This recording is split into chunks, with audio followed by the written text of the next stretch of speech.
my mind is made up. Hey guys, this is Eric Kyle, publisher of Latitudes and Attitudes magazine. And I'm David Levesque, editor of Latitudes and Attitudes, and welcome to Three Sheets, our podcast where we chill and chat with individuals making a difference in the cruising lifestyle. Each episode, we'll dive into all things cruising related and bring you some of the most influential characters out there. So sit back, grab your favorite bottle, light them if you got them, and enjoy the adventure. Hey guys, Eric Kyle here, publisher of Latitudes and Attitudes, and I'd like to welcome you today to Three Sheets, our podcast where we talk to influencers from around the globe and find out what's going on in their life. Today, we've got a very special guest. David Levesque is with us, and he's going to introduce our special guest. David? I thought I was a special guest for a second. The way you set that up. Okay, dudes and dudettes, this is James right now joining us from the Pacific Northwest with Sailing Zingaro. And James and I have known each other for a few years, and I know you guys are pretty familiar with him.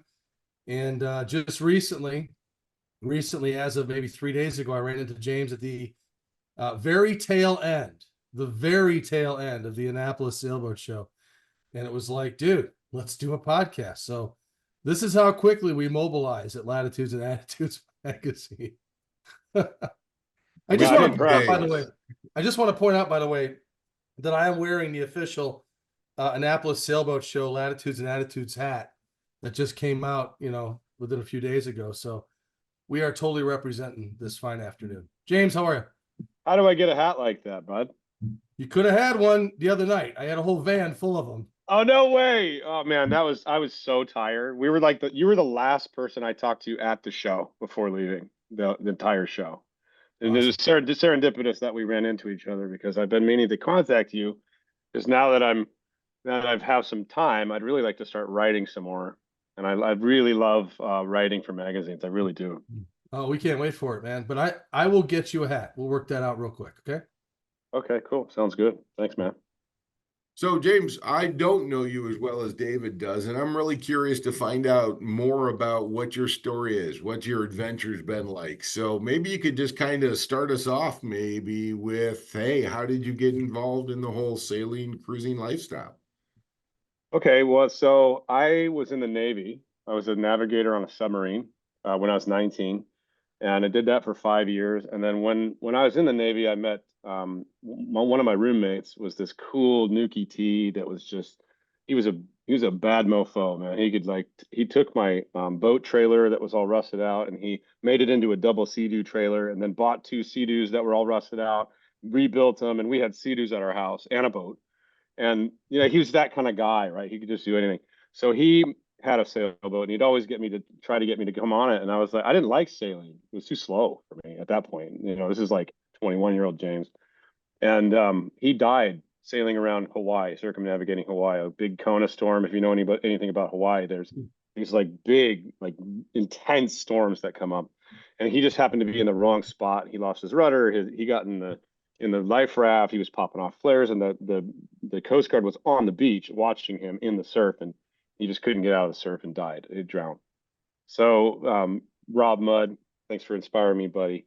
And after Rob died, I said, what was this? Why did he have this if draw to do this? And I went and bought a boat. I bought an Islander 28, and I just fell in love with the people. I mean, I remember like a few days after I bought the boat, I went down to the boat and there was all new dock lines on the boat. And I asked the guys on the dock, I'm like, what happened? And they said, oh yeah, it was real windy the other night and your boat broke loose because the dock lines were old and parted. And the German couple at the end of the dock, came down and fixed it and replaced the lines. And I was like, oh man, I need to give him some money or something. So I went down there with $50 and I tried to give it to him. And of course they wouldn't take it. They were like, no. This is not how we work. And right then I was like, wait a minute, these people are a little different. I really like that. I like the camaraderie. And I moved on my boat like 6 months later, and that was 18 years ago. I've been living on sailboats for 18 years. And I've been all over, man. I'll just give you like a 2-minute preview of where I've been. My first cruising catamaran, which actually was my 5th boat, I took from Florida all the way down through Central America, through the canal, over to up to Costa Rica, Isla del Coco, Easter Island, Pitcairn, Gambier, Tuamotus, Society Islands, Line Islands, back to Tuamotus and up to Hawaii. And I lost that boat. Well, I didn't lose it, but it got catastrophically damaged off the coast of Hawaii. That kind of messed me up for a little while. But then I crowdfunded another boat, bought an Oyster, so I can't rip it in half. And I took that boat on a very similar voyage. I did Curacao, did all over the Caribbean with that boat. Went through the canal again. Went down to I wanted to see Easter Cocos again because that's like my favorite island in the world. If you don't know about it, I'll tell you about it later. But I went back to Costa Rica to get permission to go to Isla del Coco. Went to Isla del Coco, Galapagos this time. And then Easter Island, and then we were going to take a left from Easter Island and go to Patagonia and go around Cape Horn. That was the plan, but my girlfriend got pregnant, so I ended up taking a right and going up to. I was going to go to Pitcairn again, but there was these big storms. It was a bad time to sail that way, so I went to Marquesas, flew back, had the baby, come back, changed the rig, sailed across the Pacific the wrong way back to Panama. Picked up three sailors that had been dismasted on that run. Wow. So I had 8 people on the boat for like 18 days, which was amazing. It was not even bad. It was I would always cherish that memory. And then ended up coming back through the canal again, going up to Annapolis, and the boat's for sale now, which I just actually accepted an offer like literally yesterday. So I'm kind of like in this existential change where I'm not getting out of sailing. I have the bug. I'll never not be a sailor. I've got 80,000 miles at sea now. But I don't want to do any offshore stuff anymore. I want to be there with my family. Like the kid changed everything for me.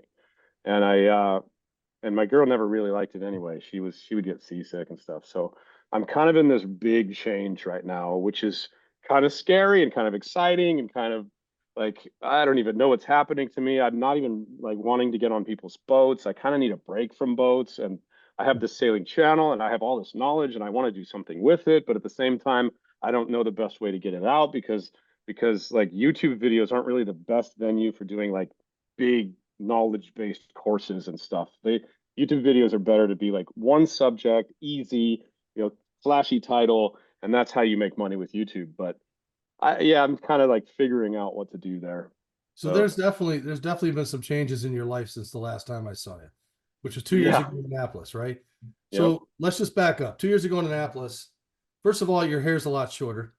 Yeah, that's what everybody says. Second of all, you don't have any fingernail paint.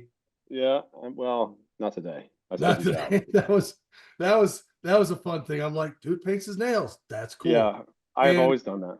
And it's like, so like you pointed out to me at the Boatyard Grill the other night, you became a dad. So congratulations on that, man. I mean, you were like jumping for joy. You really were like, literally you were jumping.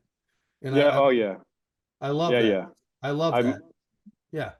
My answer to people when they ask me like, well, how's fatherhood life? I said, look at this smile, man. I am so happy to have a little mini me running around. I am totally in it. Hook, line, and sinker. Love that kid, man. So your mini me travels with you on the boat, or your girl and the mini me is landlocked? Well, we just rented an apartment a month ago. So before that, they were on the boat and they would travel with us. And it was hard. I mean, I have a new appreciation for parents on boats. And the problem is not that we didn't want to raise her on the boat or to go through the work. It was that turns out my daughter has this personality that's like super big, and like if I set her down, she runs to the nearest person and says, okay, pick me up, take me over there, and screams to go over near kids and wants to be outside. And I think it would be, I think for her personality, it's not going to be right. Shielding her away from other people. I think putting her in school is going to be super beneficial for her. And I don't know, man. There was a lot of things with just that. But my girlfriend gets sick. She doesn't really love it. It's hard for her on the boat. I had to answer your question, Dave. I had a charter business for the last 2 years. So when I met you before, and I was like, "Oh, cool, you got the magazine now. I really want to write for you." I had 2 businesses. I was running a YouTube channel and a charter company, and that's a lot of work, man. Just a YouTube channel is a lot of work.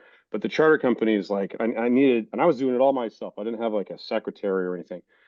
And it was fun while it lasted, but it wasn't really where my passion lay. And yeah, that's why I haven't really been around. But now that I've got a little bit of time and I've chosen, guys, I don't know if you have kids or not. Do you have kids? Oh yeah. Yeah, three. Eric and I know all about daughters with personalities. Don't worry. Okay, cool. Sweet, sweet. So you guys totally get it, right? If you guys are watching or listening to this and you don't have kids yet, you'll get it. So I the cool part about this is, and then I'll wrap this little section up. When I decided to prioritize my family, everything in my life started falling in line. I started giving away my educational content that I've been working on for a year and not had time to do. Now I have time to write. Now I have time to, and my YouTube channel's going up. My home life is great. I found the perfect apartment right at the beach. I can go to the beach. I can spearfish from my apartment, dude. And which is amazing, right? And It takes I live, skills. yeah, I live in Colombia now, so it's not expensive. It's just a really like everything kind of came into line, and I was like, wow, this was the definite right decision. That is Awesome. absolutely fantastic, my friend. Tell me just a little Yeah. bit more about as you were getting into the whole sailing adventure, what made you decide that, hey, I'm going to start a YouTube channel? Other people need to see what I'm doing and experience what I'm experiencing. What was that like? To be completely honest, it was just about money for me. I had maybe I saved up about 130 grand. And I just got sick of working and I was like, okay, that's enough. I'll find a boat with that and make that work. So that was my whole kitty for the boat and everything. And I found this old cat for 65 grand. And then I put like 12 or 13 grand into it. And then I had whatever that is left, like 40 or 50 grand left. And I was thinking, oh, yeah, I can cruise for like 2 or 3 years on that. That Six doesn't work. months later. Yeah. Yeah. And I thought I knew that was going to come. So I thought, you know what? I'll start I saw all these people doing YouTube. I was friends with people that had crewed for Delos, and I was watching Delos. This was like the first couple years of sailing channels where it was like La Vagabond and Delos and Rick Moore, I think, was one of them. But there wasn't very many. I think me and Bobby were like number 12 and 13 with the sailing channels. Bobby from Doodles. So Yeah. we started our channels at the same time. And I didn't know if it would work, but I didn't really care. I was like, yeah, I'm just gonna try it. I can probably do that. And it was fun. It was like a new challenge for me.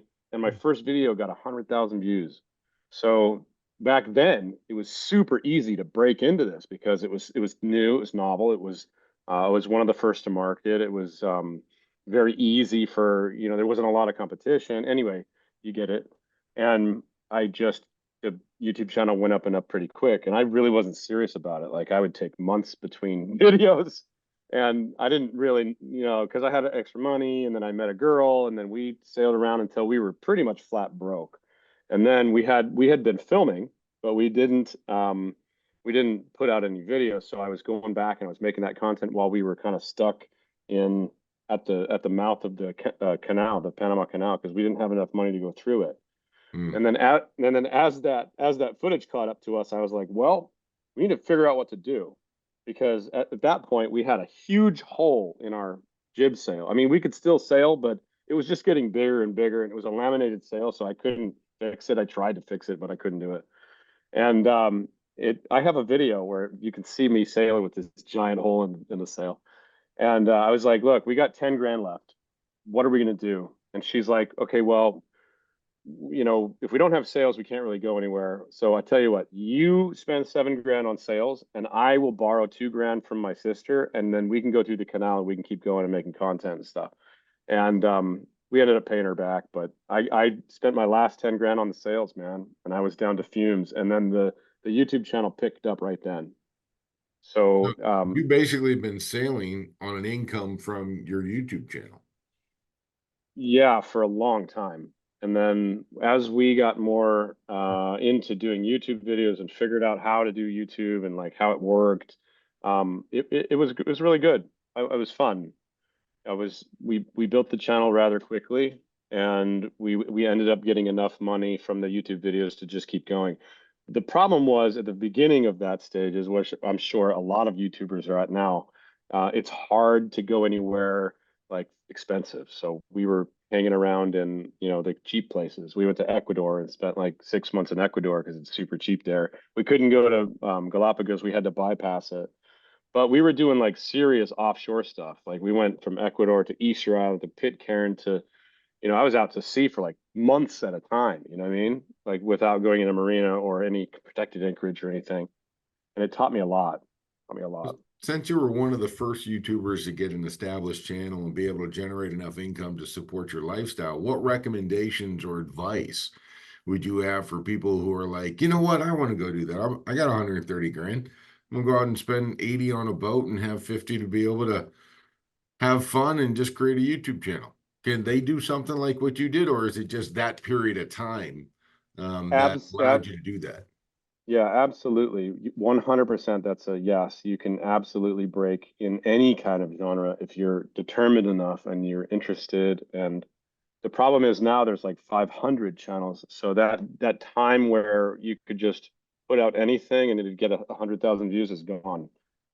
You have to work a lot harder to break. But I've seen people coming up in the last like two or 3 years that have done really, really well and come up quickly. And I'd say I'm not the one to answer that question, to tell you the truth, because I don't really know how they did it. But I will tell you that there is a formula for YouTube.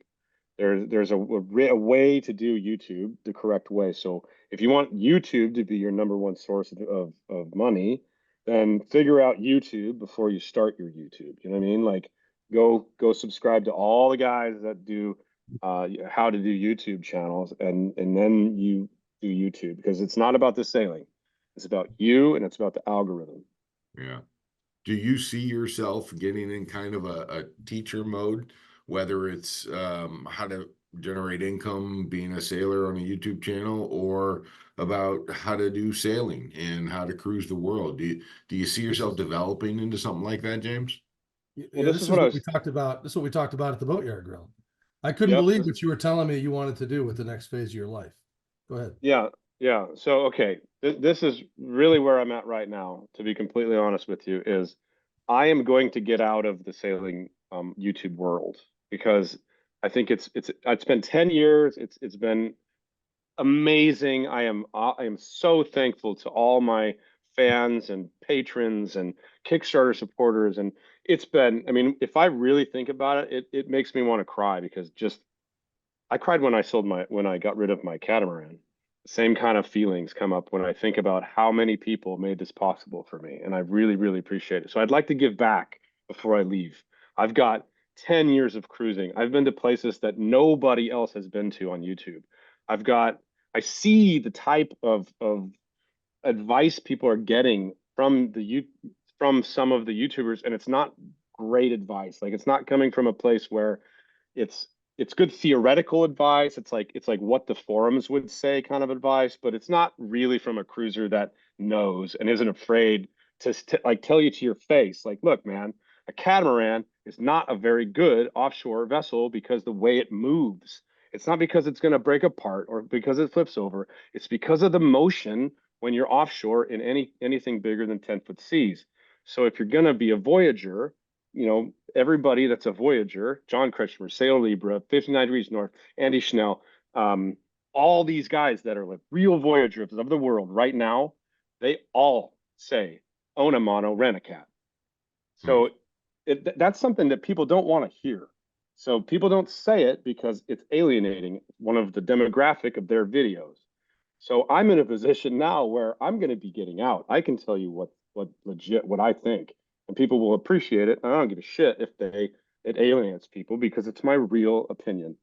Coming from 80,000 miles. So this is where I'm at now. I have all this knowledge, and I'd like to figure out a way to pass this knowledge down to people. And I'm trying to figure out whether it's going to be better to make a course. I built a course when my daughter was born. I took off a month and I did all this market research about what people would like. I had over 50 hours of Zoom calls like this with my fans, and I asked them, look, if I put together a course, what do you want to know? And I took all the ones that were like, the same things over and over and over, and I put that into a big course, and I wrote this thing, and it ended up being I figure it's going to be like 33 hours of footage, which is a buttload of YouTube videos. It's over a year making YouTube videos, right? So I don't know what's best. Should I give that away? Should I just package it all up and give it away? It's not the way that I wanted to package it isn't really great for YouTube because it's a buttload of information in a video because I don't want to get like 1 point per video or it'll take me 2 years to make this thing. I got to package it up, like here's the concise how to buy a monohull or how to buy a catamaran for offshore. And this is why the things matter. This is what matters. And that ended up being 3 videos, just that. So I've got 12 chapters and each one has like 5 modules. So you do the math. It's each video is 20 minutes to 30 minutes. It's a mountain of information. And I know that people don't really appreciate when, if they don't pay for it. But at the same time, like I told you before, I've only been supported and been able to do this through the help and the kindness of others. So I'd like to just give this away is really what I want to do. And that's probably what I'm going to end up doing. But it's at its infancy and I'm trying to figure out the best way to do that. So any ideas that you guys have, please, I'm all ears because this is a new kind of change for the channel and people are being very, very responsive to it. But I don't want to end up like reviewing boats. Everybody wants me to like tell them about their boat. And I know a lot about sailboats, but that's not what this is for. I'm trying to like help as many people as I can get to do what I do the safest way possible. Like if I was talking to me 10 years ago, I would have loved to known how to make a mooring with a piece of chain on a coral head. Like I didn't know that until I was like 7 years in. That would have completely changed my experience. Just that one piece of advice. Or how about like how to change a head gasket on an engine? How to rebuild an electric motor. You know how many freaking electric brushes I've changed in 10 years? And this is stuff you need when you go offshore because you got to be independent and autonomous. So that's kind of where I'm at now. This is what I want, and I got to figure out a delivery vehicle for it. It's an encyclopedia, my friend. I don't want to write. I don't think I want to write an encyclopedia. If I'm going to write a book, it's going to be like an adventure story because I've got a lot of those. I've almost died like 3 times at sea. That's what I'm passionate about writing. But this stuff is like, how do I help the most amount of people for free, but also not screw myself over in the process? I can't not make money for a year and then give all that out. You know what I mean? Yeah. A video encyclopedia, I guess, is what I was referring to. Yeah, exactly. That would be a good one. And then maybe sell it, maybe give it away, maybe I don't know. I don't know what the best thing is. Well, I don't know if you're a spiritual man, but the answer is going to come if you want it.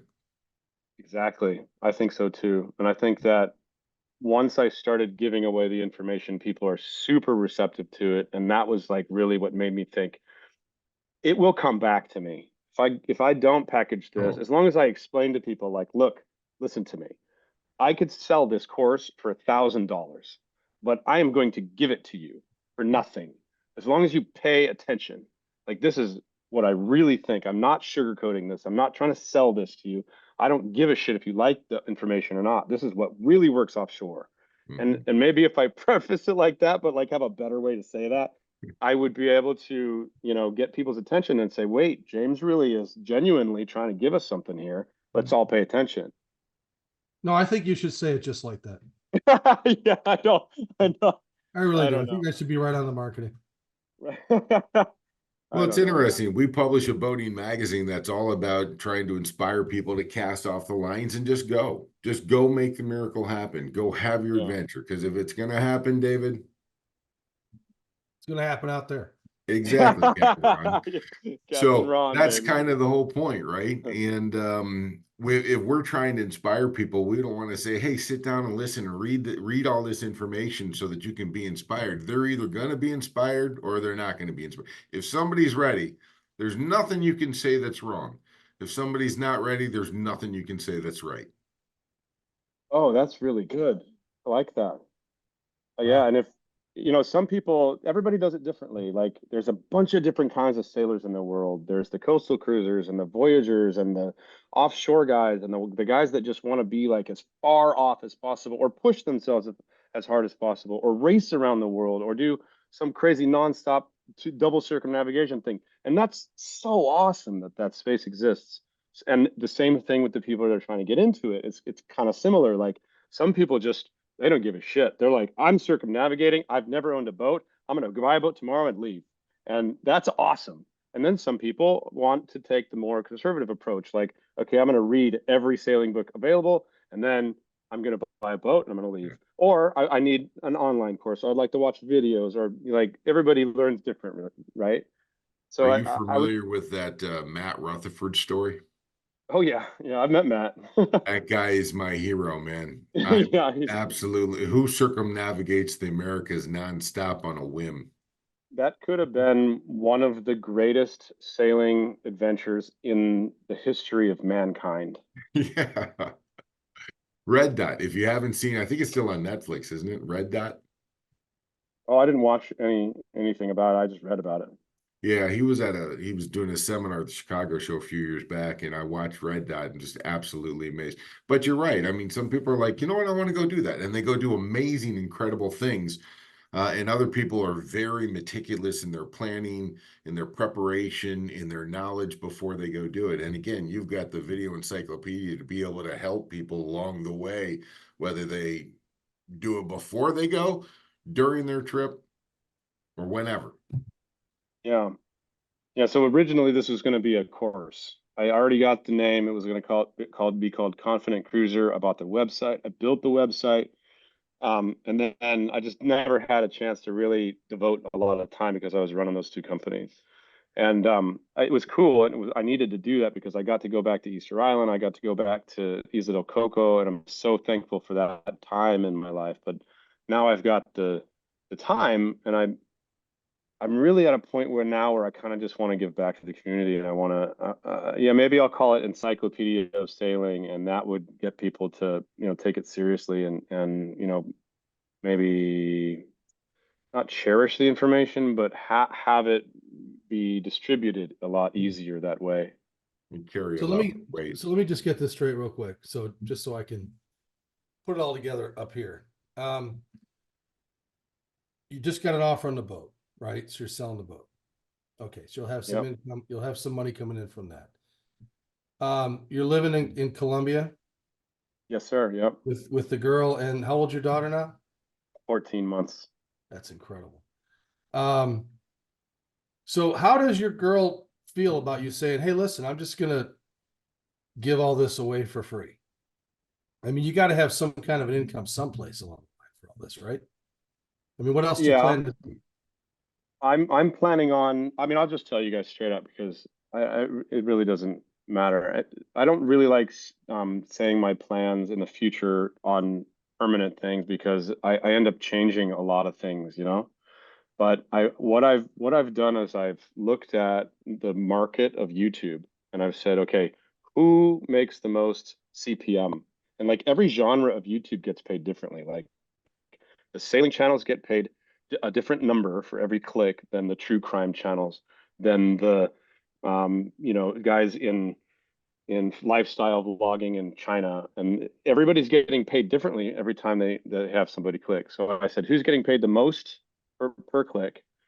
What genre is getting the most amount of views?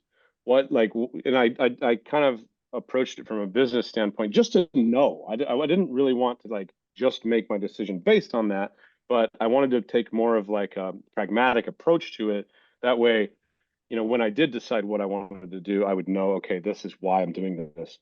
So I decided that my passion would lie in storytelling, and maybe doing like some kind of uplifting storytelling, like how did that happen, or like manifestation stories or something like that, because I'm a big believer in the law of attraction. And there's a little bit of a hole in there for it. But like if you've ever seen any true crime storytelling, like Mr. Ballin or that chapter or something like that, that's kind of where I'm going to go. And it's a humongous demographic.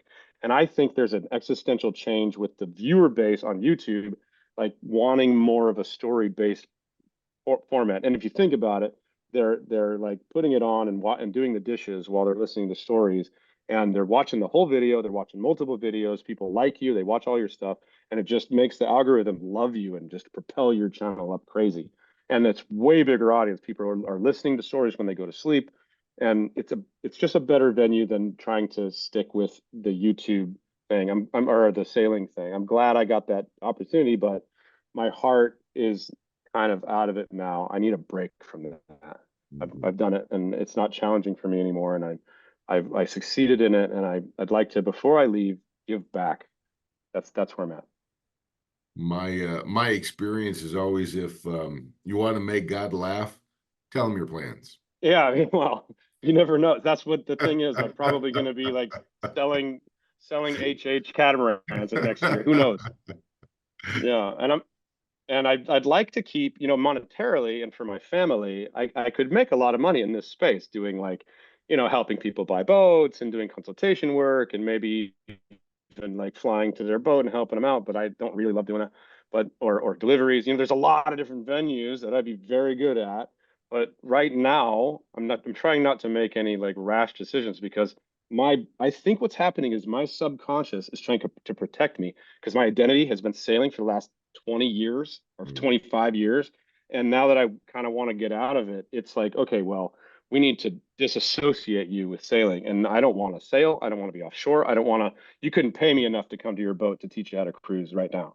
But I don't want to like burn that bridge. You know what I mean? So this is where I'm at, and completely honest, I don't know what's going to happen. But we're not breaking any headlines here about you stepping away from sailing, are we? Yeah, you're only the second person I've told, and I'll put this out on my channel like probably next week. So yeah, I think everybody kind of gets the picture, Yeah. but I haven't told anybody that I'm actually going to step away, and this is my plan, and I'm ready for that to come out. So yeah, you guys are pretty much the first people that know. Eric, did we kind of just get an exclusive? I think we just got the scuttlebutt, baby. Oh shit. Yeah. Yeah. No, well, Yeah. I'm certainly honored that you're doing that and you're opening up like this. I also know that a lot of our viewers and followers who are neck deep in this lifestyle would love to hear maybe some of the stories, some of the adventures that you've had in the last 25 years as an active person that's in the cruising lifestyle. What were maybe the biggest up and the biggest down? Let's start there. Oh boy, I'll tell you what. My biggest up was, yeah, I even know the dates. So this was like 18th of December 2019. I had just sailed through Easter Island and Pitcairn. We had just sailed to a very, very small island that nobody's ever been to, called Maio. It's called the Forbidden Island. And the only way you get to go there is if somebody invites you. And we had met a Polynesian man that was from there, and he was like, "Yeah, let's go." I'm like, royalty there, because I haven't been there for a while. We took him, and they accepted us with open arms. And I had just sailed through there. I'd sailed through Kiribati and seen. I found a shipwreck from like 1700s with bronze nails and stuff. And I was in 3 sailing magazines: Latitudes and Attitudes, Sail Magazine, and A Cruiser's World. And that was like, I had a beautiful girlfriend that I loved very much. I was on my custom built catamaran that I had painted shark's teeth on, and it was just different than everybody else's boat, and it was super fast, and I was like really into cat sailing, and I felt like I was on the top of the world. And then on the 23rd of October, or I mean, sorry, December, I was sailing up to Hawaii, and the way that the winds work, since we're all sailors here, right? I'm going to go a little bit to nerding out on the wind. So if you take the equator and then 40 degrees above the equator, which is the Tropic of Capricorn or Cancer, which one is it? Whatever, 40 degrees. And you draw, I'm going to do it this way because I don't know if it's going to be right or not. You make from 0 to 40, you make a circle. And then from 40 to 80, you make another circle, or 60, you make another circle. That's the way the winds kind of go, right? And that's kind of the way the currents go too, because of the Coriolis effect of the Earth. And what happens is, above 40 degrees, you'll get these big lows that come in, and they're compact, and they're rolling through like kind of clockwise, and they hit like Alaska. then once they hit Alaska, they feed the trade winds in that 0 to 40 section. So if you're trying to sail across that area, that's the dynamic, right? So I waited until one of these things was forming right above me in the same longitude as me, and I left. And my plan was to kind of follow this thing. It was going faster than me. And then when I turned up through the equator, it would be feeding the trades, and I'd have like 30 knots for a week, and then I'd have less and less wind, and I could sail the whole way to Hawaii, no problem. And we've been through 30 knots many, many times. That's not a big deal. But what happened was I just picked the exact wrong time, and it was three of these storms, 1, 2, 3, right behind each other. And they not only fed for 30, they fed for 40, and they fed for 50. And the waves got freaking huge. And I was on a plywood catamaran. It really wasn't made to do what I was doing. And I already taken it like over 40,000 miles. It was tired. I'd broken the main beam once. So the boat just couldn't handle it. And we almost made it. We had two drogues out the back trying to slow down the boat, because on a cat, you're kind of always trying to slow it down. We were only doing like 5.5 knots. And the boat felt like, it was like 2 o'clock in the morning. It felt like it got picked up and just dropped, like free falling. Boom!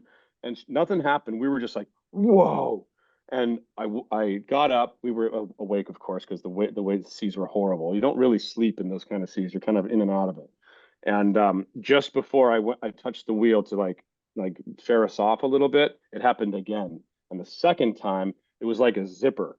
It broke the rear main beam, and then broke every stringer along the way, and then broke the fore main beam. So basically, I ripped the hull off the catamaran. And the only thing holding it together was the deck. And it was about to go too. Like, we were in 30-foot seas, and we were taking water over the boat. I had to take the sails down because it would have just made it worse, right? I put out the sea anchor 4 different times, but the sea anchor ended up being a little undersized for the boat. So that was exhausting, like 400 feet of line every time. I was basically beam on and like lying a hull, which catamarans don't really do that. That's not like a storm tactic for a cat. So I was taking these huge waves over the boat, and they were crashing on the boat, and there was water coming in, and I was pretty much sure what was going to happen was the thing would rip off more and more, and then as soon as it started filling with water, the boat would turn turtle. That's 99.9% sure that's what would have happened. Luckily, we had an OC tender catamaran, or dinghy, unsinkable Kiwi-made hard dinghies. And that thing was a godsend, because we didn't have a life raft. We just figured the boat would be our life raft if something like this happened. So we put that in the water, and we at least had somewhere to go had the boat turned turtle. But it was like a good, I would say, 7 hours, 6 hours, 6 hours fighting that. And my girlfriend was like, let's just tie it together. Can't we just tie it together with ropes? And I was like, that is the stupidest. Wait a minute, that might work. And so, so I jumped. And she's like, "Well, who's going to go in the water?" I'm like, "Well, I'm not letting you go in the water, so I'll go in the water." It's nighttime, big waves, and scariest night of my life, definitely. The night I almost died multiple times, and I would just like put this thing in my teeth, jump in the water as far as I could, get away from the boat, swim as down as far as I could, swim over as far as I could, and pop up and like try to find out where I was and not get killed on the way. And I ended up tying it together 4 times, because the force of it just kept breaking the lines. And oh man, I ended up like bending my shaft on one of my engines because the line slipped. I ended up having to like redo the entire thing. I had a roll of Dyneema because I had redone the rig with Dyneema, like 3/8 Dyneema. And then the Dyneema started cutting through the boat, like how they raise up big cruise ships that sank. They cut them in pieces with that's the same freaking thing, man. Every time we take a wave, it'd be like, so then I had to go back in, and I had a bunch of extra hose on the boat, and I had to like reinforce it with hose so it wouldn't cut through the hull of the boat. I went in the water like 5 or 6 times. I was freezing cold by the end. I was talking to the Coast Guard, which was amazing. We were 170 miles away from the Coast Guard station, and they could hear me on the VHF, dude. That's how high the mountains are in Hawaii. Anyway, so Coast Guard's like, okay, we're sending you a helicopter. And I was like, no, I don't want to get off the boat. This is 34-year-old James, I think, 35-year-old James. And 35-year-old James Like I packed my water maker into a bag. Just in case I had to, because that was everything I owned was on that boat. 44-year-old James today would smack that guy in the face and tell him to take the helicopter. That was a stupid idea. You almost killed yourself for nothing. Everything ended up in the trash anyway. But at the time, I mean, I'm glad I saved the boat and it was a cool story, but man, it was scary. And I'm glad that everybody was okay. So they sent a cutter out to us. They ended up, dude, they were so badass. The Coast Guard, I always shake a Coastie's hand now. Like every time I'm at the show, whoever's like doing the Coast Guard thing, I go up to them, I'm like, thank you for saving my ass, dude. For that night. And I was crying when I came in hugging those guys. It makes me a little emotional now. So this was the best time or the No, worst? this is the best and worst. It Mio was like the first they time. were like one day between each other. I was on the top of the world, dude. Going back to my home country on the other side of the world after like 40,000 miles, going to Pitcairn. And being in magazines and stuff, and being like this famous sailor. And then I lost everything that night. Like my girl left, my boat was completely broken. Like I got some, people wanted to help me, so a couple of naval architects, I got a hold of them, and they came and looked at the boat, and they were like, dude, the problem with a cat is they'd have to keep it light, right? So it's a 6-ton boat. If you reinforce one side, now you got to reinforce the other side. So basically, it was a complete tear down to the hulls and rebuild the whole thing, which in retrospect, I probably should have done. Knowing what I know now, it was stupid to try to get another boat. But I'm a sailor, man. I'm not like I don't, a great man once told me, some nail them, some sail them. And it's freaking true. Some people love working on boats. I don't. I love sailing boats. I work on them because I have to. And that decision was like either work on this boat for 2 years, completely building another boat, or figure out a way to get another boat. And that's what I chose because I'd rather just be sailing at that point in my life anyway. Those are great stories. Do you have, as you were videoing a lot of this, do you have a lot of footage of your best moments on Mio, I think you called it, and then your most tragic moments a few days later, having your boat split in half? So all of those, unfortunately, I do have footage of my O, and it didn't go on YouTube because at that point, that was past the point where the girl and I broke up, and then I was going back and kind of making videos after we broke up, and it hurt my heart, like I was Yeah. really in love with her, and I just had to end up like cutting everything and just starting a new series now. So no, that didn't go on YouTube. Yes, I have the footage. I have tons of footage before that, like everything through the societies and Easter Island and Pitcairn and stuff. If you want to go back and watch it on my channel, it's pretty fun. But I don't have anything, I mean, like very, very little footage of the actual wreck because it was like a survival condition. I didn't think about like, hey, let's get I did actually consciously think like we should be filming this. And then I was like, what am I thinking? That's the stupidest idea. We're gonna die. Races to death. Yeah, it was a conscious decision not to film. And I probably would have had a lot more money for it. You know what, James, But you mentioned earlier in this podcast that you mentioned a German guy that helped you out at one point in time, right? German guy. What was the context? I don't know. Early in the podcast. They redid your lines when your line snapped on your first. Oh yeah, Yeah, that's that's the right. couple. first Okay, so you had a people on the German guy first that dock. redid your lines, right? Hmm. And then you also mentioned early in the podcast, which by the way, when you go to your channel, it's the first video that pops up. It's that Mayday demasted. That was the boat out in the middle of the Pacific that demasted, and you went through like a 4-part series of how Yeah. you were the closest boat to come rescue them, right? Yeah. So the thing I want to mention on this is you and I've kind of talked about this a little bit about just the whole community part of the cruising lifestyle, right? So it's just people give to each other. You want to yeah. give what you have up here in your head to other cruisers, and you want to do it for free. You want to give it away. Yep.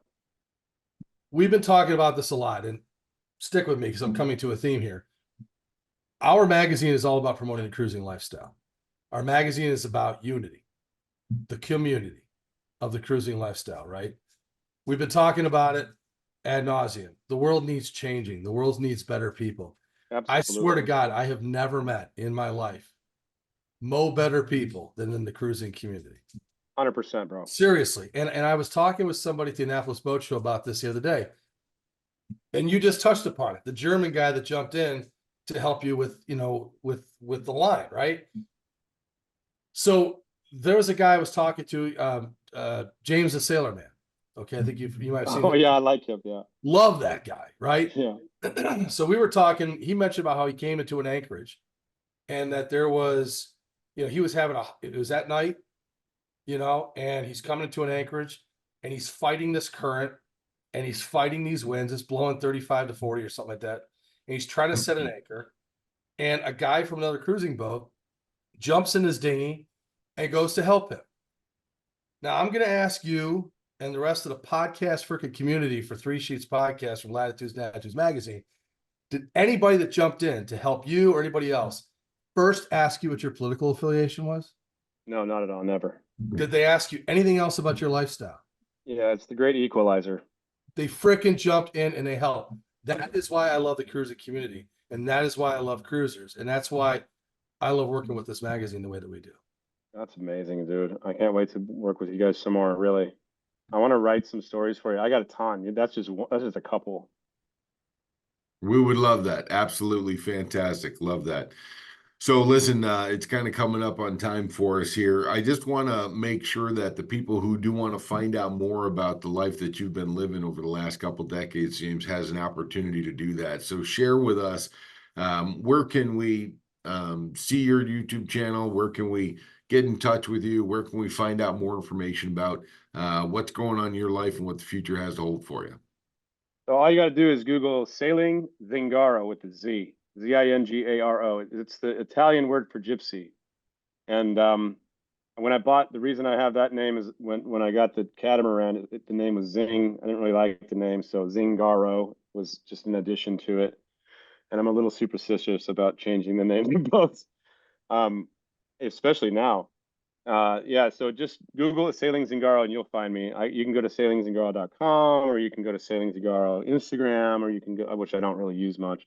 I'm not a very good social media person. I'm more of a sailor, but you can get a hold of me that way. And I'd love to hear from you. Anybody that needs help. I love helping people.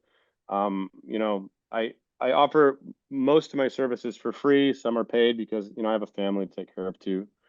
And yeah, you know what my deal was? I really didn't want to see people make the mistake that I made and buy the wrong cruising boat and have your dream crushed and have to sell the boat and then rebuy another boat, because I did that before. And so I would give away my time as much as I could for that. And I'd really like, for this to be my legacy in this space, to be like, okay, James at the end of his time gave away all his knowledge and then just, said, okay, if you need me, I'm here. I love that. I love James, that. you mentioned to me 2 years ago in Annapolis, because I know when I was looking up your website, your YouTube channel, you mentioned to me some issue you had with Instagram, like something had to get shut down. Oh, yeah.